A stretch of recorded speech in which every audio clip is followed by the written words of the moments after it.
Report reiterating the need for the oil industry, Congress, and the Obama administration to do more to reduce the chances of another large-scale disaster. Time to let the Willis watchdogs out. Leslie Marshall is a Fox News contributor in Los Angeles. Paul Westcott is the host of White House Brief, and Diane Macedo is the news editor for FoxNews.com. Leslie, let's start with you. Senator Graham saying a cozy relationship, and now today he's getting heavily criticized for the report with its recommendations. What do you make of this?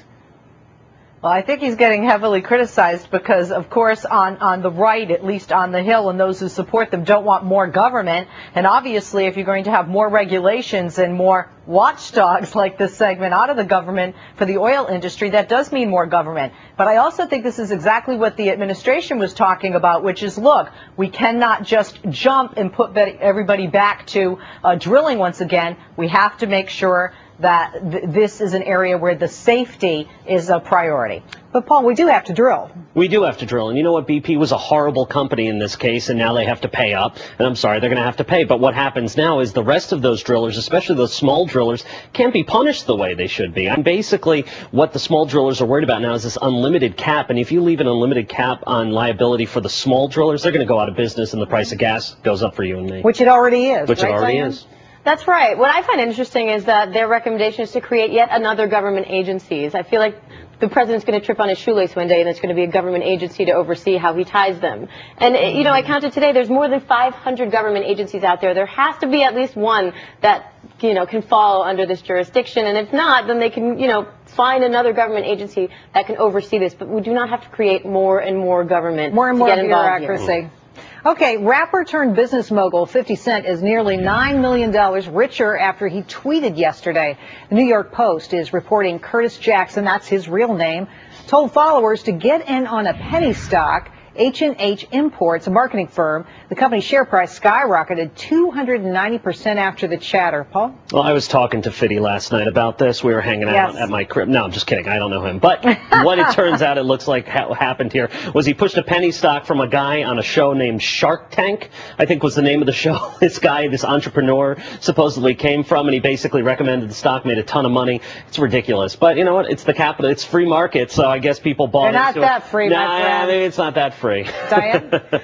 If you're dumb enough to wager in a stock because 50 Cent told you to, then, you know, I suppose you get what you're asking for. And for the people who went in early, they got a lot of money out of the deal because the stock did soar. So I say power to him. If, you know, if people are going to follow him, then that's what they get. Leslie, voice of reason.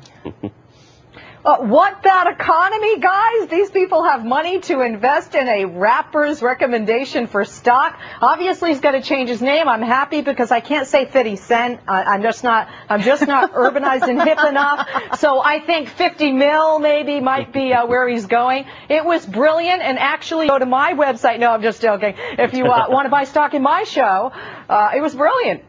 Brilliant, but possibly illegal. Okay. Verizon has made the long-awaited announcement today. It will start selling a version of the iPhone 4 on February 10th. This is the first time iPhone buyers have a choice of carriers since its 2007 debut.